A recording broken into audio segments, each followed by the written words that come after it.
L'affaire GameStop, le combat historique entre Wall Street et les petits investisseurs. Les ados sur Reddit ont failli faire exploser Wall Street. Des jeux vidéo, un forum, des milliards et un scandale qui a retourné la finance mondiale. Ce n'est pas une série Netflix, c'est l'affaire GameStop. Et c'est du sérieux. Janvier 2021, ça, c'est GameStop. Une chaîne de magasins de jeux vidéo qui se meurt. Pour que tu comprennes, c'est le plus gros magasin de distribution de jeux vidéo en physique historiquement dans le monde. C'est par exemple cette enseigne qui détient en France Micromania Zing. Oui, souviens-toi de ma vidéo sur les holdings. Mais en 2021, vendre des jeux vidéo en physique et en magasin n'est plus trop d'actualité. Quelque chose qui s'appelle Internet s'est démocratisé depuis 20 ans déjà. Je comprends donc que le business model de GameStop n'est pas ce qu'on peut appeler révolutionnaire pour son époque. Et ça, les fonds spéculatifs l'ont bien compris. On a une entreprise historique cotée en bourse en quasi-faillite, donc son cours va bientôt se casser la gueule. Ils parient alors sur sa chute. Ils font ce qu'on appelle du short selling, vendre des actions qu'ils ne possèdent pas en misant sur leur baisse. Spéculation, zéro création de valeur, cynisme, on est bien sur des purs traders. Sauf que une armée de geeks de la génération Y qui ont été bercés par les jeux vidéo physiques et donc les souvenirs d'achat en magasin se retrouvent sur un réseau social appelé Reddit. Aujourd'hui trentenaire ou quarantenaire, ils s'intéressent à la bourse et se rencontrent régulièrement sur un forum appelé Wall Street Bet. Donc en apprenant ce que les fonds spéculatifs ont fait et portés par la nostalgie, ils décident de donner une bonne leçon à ces traders professionnels avides d'argent et de sauver le magasin de leur enfance. En ignorant toute considération économique sur la valeur réelle de GameStop, ils vont faire l'inverse. Ils achètent en masse les actions de l'entreprise. Le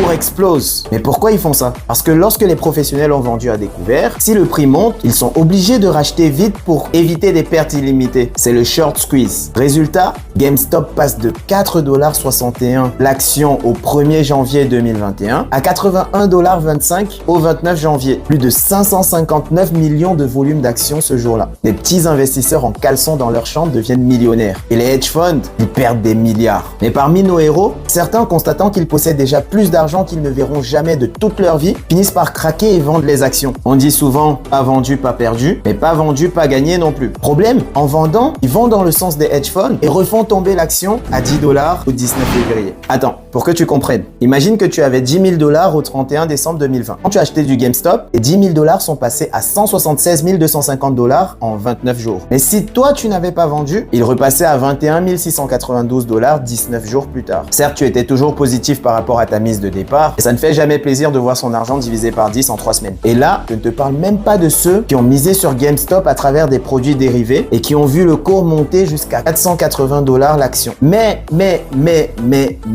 n'oublie pas qu'à la base, nos geeks là, ils faisaient ça pour la passion et pour donner une bonne leçon à ces traders. Donc ils vont se remotiver. Des centaines de milliers de petits investisseurs qui vont racheter en masse des actions de chez GameStop et les tenir pour maintenir artificiellement le cours élevé le plus haut et le plus longtemps possible. Car n'oublie pas que chaque jour où le cours de GameStop augmente, c'est une journée de coûts supplémentaires pour nos traders professionnels. Donc soit ils payent leur position en espérant que les geeks vont finir par lâcher tôt ou tard, leur permettant ainsi de se refaire, soit ils capitulent et achètent des actions GameStop en acceptant leurs pertes dans leur shorting. Et cette bataille a duré pendant des jours jusqu'à ce que le système craque. Robinhood, la plateforme principale de trading de nos petits geeks, et qui est entre autres détenue et rémunérée par les mêmes hedge funds qu'ils sont en train de combattre. Ils décident donc de bloquer les achats, faisant ainsi retomber le cours de GameStop. Le scandale éclate. Wall Street veut le libre marché jusqu'à ce qu'ils perdent. C'était pas qu'un trade, c'était une révolte. La finance n'est plus réservée qu'aux élites. Et ça, ils n'étaient pas prêts. Pourquoi est-ce que c'est fou? Le short squeeze a fait perdre plus de 10 milliards de dollars à certains hedge funds. Le système a montré ses limites. Quand les petits gagnent trop, les règles du jeu changent. L'affaire a entraîné des enquêtes du Congrès, des procès et de nouveaux règlements. GameStop, c'est la preuve qu'un smartphone peut bousculer un système vieux de plus de 100 ans. Partage cette vidéo à quelqu'un qui ne connaît pas cette histoire. Abonne-toi à Investment Mind pour comprendre les vraies règles du jeu et mets-moi en commentaire trader ou GameStop.